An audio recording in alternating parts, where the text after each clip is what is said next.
Hello बच्चों, Bihar board के द्वारा मई माह का मासिक परीक्षा चल रहा है और ज्योग्राफी का एग्ज़ाम बहुत सारे छात्र छात्राओं का 22 तारीख को मतलब आज हो गया है। अगर आपका एग्ज़ाम हो गया फिर भी आप सभी आंसर की मिला लीजिए और बहुत सारे छात्र का एग्ज़ाम नहीं हुआ है, तो आप लोग इस वीडियो को ध्यानपूर्वक देख लीजिए क्योंकि एकदम ओरिजिनल प्रश्न पत्र मैं करा रहा हूँ, जिसमें ऑब्जेक्टिव और तथा सब्जेक्टिव सारे प्रश्न पे चर्चा करके बहुत अच्छे से बता दूंगा। यहाँ पे देखिए, पहला प्रश्न पूछा हुआ है 2011 के जनगणना के अनुसार विश्व जनसंख्या में भारत किस स्थान पर था। तो विश्व जनसंख्या में भारत है ना दूसरे स्थान पे था, ठीक है। और क्या कहते हैं, साल 2022 में ये पहले स्थान पे चला गया है, तो आप लोग इसको भी याद रखोगे। आगे देखिए, दूसरा नवा प्रश्न कह रहा है भारत में जनगणना कितने सालों के अंतराल में होती है। तो भारत में है ना जनगणना 10 सालों के अंतराल में होती है, मतलब दो नंबर प्रश्न का बिल्कुल आपका सी प्यारे सही आंसर हो जाएगा। 3 नंबर प्रश्न देखिए, कह रहा है कि निम्न में से किन राज्यों में जनसंख्या घनत्व कम है। तो जनसंख्या घनत्व कम पूछे तो अरुणाचल प्रदेश में जनसंख्या घनत्व जो है ये सबसे कम है। मैं ये सुबह वाले क्लास में भी ये प्रश्न कराया था। उष्ण जलवायु क्षेत्र में जनसंख्या घनत्व कैसा होता है।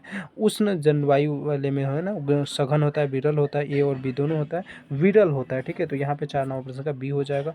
आगे देखिए, यहाँ पे 5 नंबर प्रश्न कह रहा है कि क्या कह रहा है, किस अवधारणा में प्रकृति को मानव में श्रेष्ठ माना जाता है। किस अवधारणा में कह रहा है, हाँ, किस अवधारणा में प्रकृति को मानव से श्रेष्ठ माना, निश्चयवाद में, समयवाद में, नव निश्चयवाद में, या इनमें से कोई नहीं। तो प्रकृति को मानव से श्रेष्ठ माना जाता है, तो ये नव निश्चयवाद में 5 नंबर प्रश्न का सी। थोड़ा सा इस पर डाउट है। यहाँ पर देखिए, आगे बढ़ते हैं और यहाँ पर प्रति इकाई क्षेत्र में उपस्थित व्यक्ति को क्या कहते हैं। तो प्रति इकाई क्षेत्र में व्यक्ति जो उपस्थित होते हैं उसे जनसंख्या घनत्व कहते हैं, मतलब 6 नंबर प्रश्न का बी प्यारे आपका बिल्कुल सही आंसर हो जाएगा। 7 नंबर प्रश्न के करें निम्न में से भारत का पड़ोसी देश नहीं है। तो भारत का पड़ोसी देश पाकिस्तान है, बांग्लादेश है, भूटान है, लेकिन जापान नहीं है, मतलब 7 नंबर प्रश्न का आपका सी बिल्कुल सही आंसर है। आगे देखिए, कह रहा है कि किस जलद्वीप में विश्व जनसंख्या सबसे अधिक पाई जाती है। अच्छा, किस महाद्वीप में सबसे अधिक जनसंख्या पाई जाती है। देखिए, थोड़ा सा है ना क्वेश्चन नहीं दिख रहा होगा आप लोगों को, क्योंकि स्टूडेंट भेजता है तो वो सही से पिक्चर भी नहीं खींच पाते।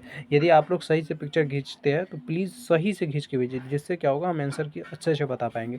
तो सबसे अधिक जनसंख्या ना एशिया महाद्वीप में पाया जाता है, और जनसंख्या घनत्व वृद्धि दर पूछे तो अफ्रीका में, है ना, ये बताया भी थे। यहाँ पे देखिए, करें कि निम्न में से कौन जनसंख्या वृद्धि का एक कारक है। तो जनसंख्या वृद्धि का एक कारक, अब ये प्रश्न ही नहीं दिख रहा, तो इसमें मैं आंसर क्या बताऊँ, इसको छोड़ते हैं, आगे बढ़ते हैं। कह रहे हैं निम्न में से झारखंड की राजधानी है। तो झारखंड की राजधानी रांची है, मतलब 10 नंबर प्रश्न का ये आपका बिल्कुल सही आंसर हो जाएगा। आगे बढ़िए और यहाँ पर देखिए, प्रश्न कह रहा है कि किशोर जनसंख्या किस आयु के, अच्छा ये भी नहीं समझ में आ रहा है, किशोर जनसंख्या किस आयु के अंतर्गत आता है। थोड़ा ये भी समझ में नहीं आ रहा है। किशोर जनसंख्या होगा बाबू, तो 1 से 10 वर्ग के लोग जो होता है ये किशोर जनसंख्या के अंतर्गत आएगा। तो इसको भी आगे बढ़ते हैं और यहाँ पे 12 नंबर प्रश्न कह रहा है कि निम्न में से किस राज्य में बौद्ध धर्म को मानने वाले अधिक संख्या पाए जाते हैं। तो बौद्ध धर्म को मानने वाले अधिक संख्या पाए जाते हैं गोवा में, सिक्किम में, नागालैंड में। नागालैंड इसका हो जाएगा। आगे बढ़ते हैं, 13 नंबर प्रश्न ये कह रहा है कि निम्न में से कौन सा प्राथमिक आर्थिक क्रियाकलाप है। तो प्राथमिक आर्थिक क्रियाकलाप कृषि है, मतलब 13 नंबर प्रश्न का भी ये आपका सही आंसर हो जाएगा। 14 नंबर प्रश्न ये कह रहा है निम्न से कौन एक केंद्र शासित प्रदेश है। तो केंद्र शासित पेरुचेरी है, तो यहाँ पे आपका बी बिल्कुल सही आंसर है। 15 नंबर प्रश्न देखिए, कह रहे हैं कि निम्न में से कौन मानव भूगोल की एक शाखा है। तो सामाजिक भूगोल, आर्थिक भूगोल, शहरी भूगोल, या इनमें से सभी। तो इनमें से सभी, बिल्कुल डी आपका यहाँ पे 15 का सही आंसर हो जाएगा। 16 नंबर प्रश्न देखिए, कह रहे हैं निम्न में से किस राज्य में साक्षरता दर सबसे कम है। तो साक्षरता दर आज सुबह वाली क्लास में मैं करवाया था, साक्षरता दर सबसे कम पूछे तो बिहार बताओगे, अधिक पूछे तो केरल, है ना। यहाँ पे देखिए, कह रहा है कि किसी क्षेत्र में एक विशेष वर्ग में रहने वाले कुल जन्म की संख्या को क्या कहते हैं। तो कुल जन्म की संख्या को क्या कहते हैं। तो जन्म दर कहते हैं। किसी विशेष वर्ष में होने वाले कुल जन्म की संख्या को हम जन्म दर ही कहते हैं, बिल्कुल सही आंसर है। 18 नंबर प्रश्न देखिए, कह रहे हैं निम्न में से कौन आर्थिक भूगोल की एक शाखा है।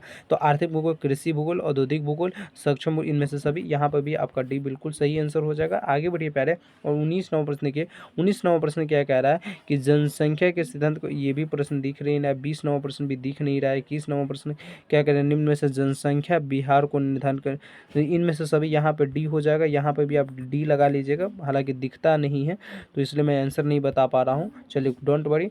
आगे देखिए 22 नंबर प्रश्न कह रहे कि निम्न में से कौन आर्थिक क्रियाकलाप के समूह है।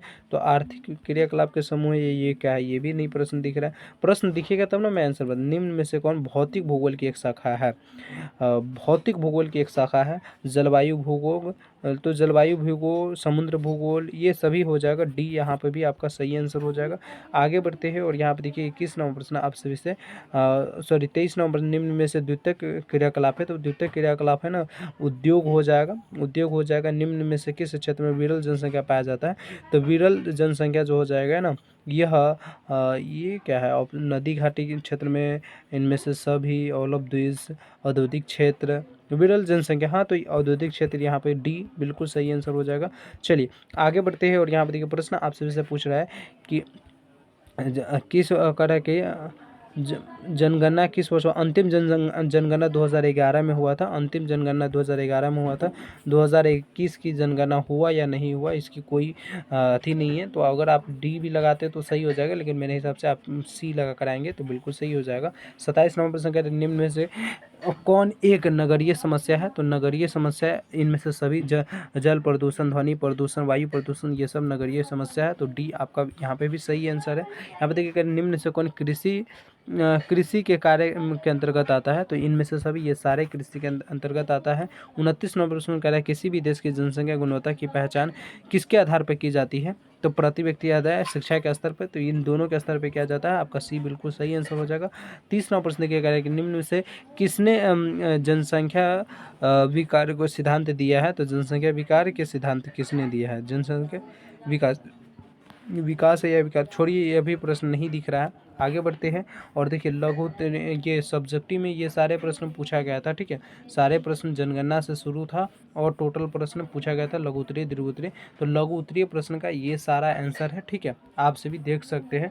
उसके पूरे 200 प्रश्न का आंसर दे दिया हूँ। उसके बाद दीर्घ उत्तरीय प्रश्न का भी आंसर, मैं सारे प्रश्नों का आंसर यहाँ पे दे दिया हूँ। अब बात करते हैं ये ऑब्जेक्टिव तथा सब्जेक्टिव प्रश्न का आंसर की आप लोग कैसे देख सकते हैं खुद ब खुद डाउनलोड करके। ठीक है, तो डाउनलोड करने के लिए आप लोगों को क्या करना है, गूगल के किसी भी क्रोम ब्राउज़र को पहले खोल लेना है। ठीक है, खोलोगे और उसके बाद सर्च वाले आइकन पे क्लिक कीजिए और यहाँ पे आप सभी को सर्च करना है।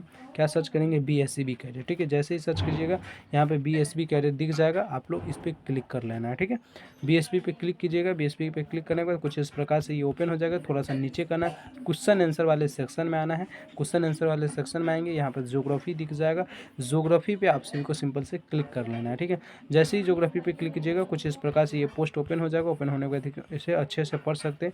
यहाँ पर देखिए आप सभी को ओरिजिनल क्वेश्चन पेपर भी दिख जाएगा। ठीक है, पूरा क्वेश्चन पेपर दिख जाएगा, ऑब्जेक्टिव सब्जेक्टिव सबका क्वेश्चन पेपर दिख जाएगा।